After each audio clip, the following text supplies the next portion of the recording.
Assalamualaikum warahmatullahi wabarakatuh. Halo Sobat ASN, perkenalkan nama saya Rizky Maulana, peserta Latsar CPNS tahun 2022 Angkatan 5, NDH nomor 11, Instansi Kabupaten Bogor, Unit Kerja di Rumah Sakit RSUD Lewiliang. Saya sebagai perawat rampil.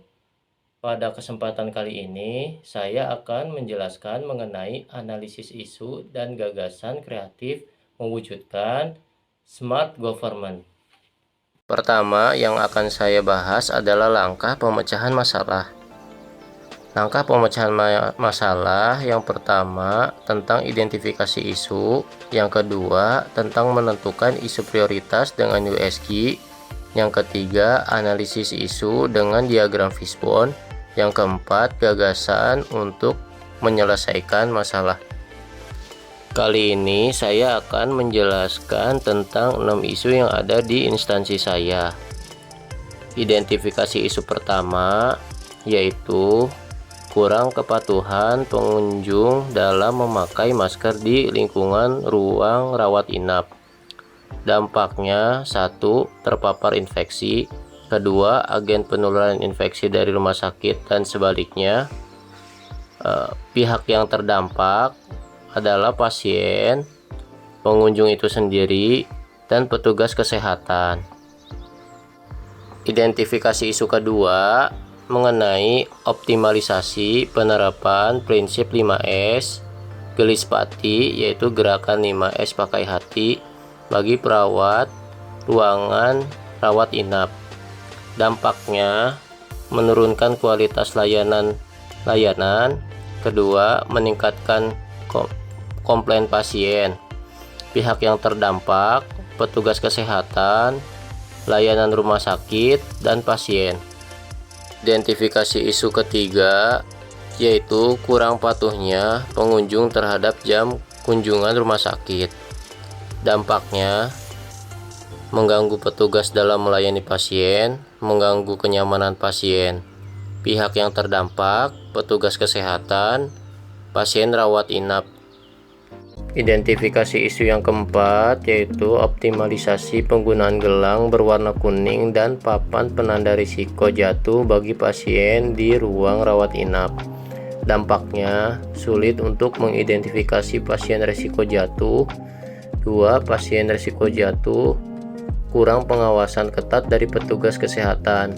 Pihak yang terdampak, petugas kesehatan, pasien rawat inap dengan risiko jatuh.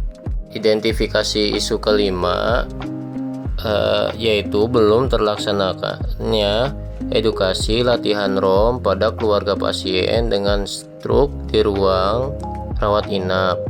Dampaknya, keluarga pasien tidak bisa mandiri membantu pasien stroke.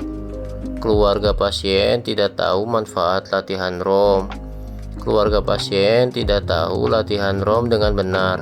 Pihak yang terdampak, keluarga pasien dengan stroke, pasien rawat inap dengan stroke. Identifikasi isu keenam yang terakhir yaitu belum terlaksananya format kontrol cek gula darah bagi perawat di ruang rawat inap. Dampaknya, penulisan tanpa format, bercecer dan tidak sistematis.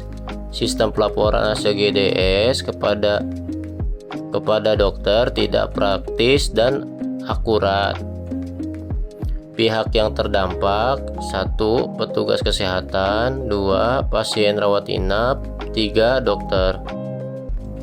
Pemecahan masalah yang kedua adalah tentang teknik tapisan isu. Teknik tapisan isu yang saya gunakan kali ini adalah teknik USG dengan akronim penilaian, urgensi, serius, dan growth dengan nilai penilaian skala 1-5. Isu prioritas ditentukan dengan nilai yang tertinggi. Nilai tertinggi yang saya dapatkan dari ke-6 isu yaitu resiko jatuh dengan total nilai 14. Pemecahan masalah pada tahap yang ketiga adalah dengan analisis core isu, di mana saya menggunakan bagan fishbone. Dari bagan fishbone ini ditemukan beberapa analisis pemecahan masalah, yaitu manpower belum memaksimalkan orientasi ruang rawat inap oleh perawat kepada keluarga. Yang kedua, bagian mesin tidak dilakukan pemasangan gelang resiko jatuh. Bagian metode, identifikasi pasien resiko jatuh hanya dalam bentuk format digital. Di bagian material, stok ketersediaan gelang dan penanda tidak ada. Gagasan kreatif yang dapat diusulkan dari core isu mengenai optimalisasi penggunaan gelang dan papan penanda risiko jatuh bagi pasien di ruang rawat inap adalah: yang pertama, penyediaan stok gelang risiko jatuh dan penanda risiko jatuh pasien.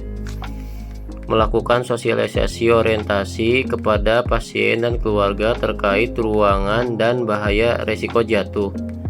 Yang ketiga, pemasangan gelang dan penanda risiko jatuh harus diterapkan kepada pasien risiko jatuh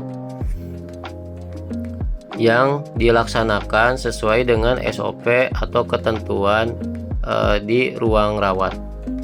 Kesimpulan yang saya dapatkan mengenai optimalisasi penggunaan gelang dan papan risiko jatuh sangatlah penting, karena hal tersebut bertujuan untuk memberi informasi kepada tenaga medis atau tenaga kesehatan yang lain untuk melakukan pengawasan yang lebih ketat terhadap pasien yang beresiko jatuh, dan sebagai peringatan saat petugas kesehatan melakukan pelayanan atau pengobatan.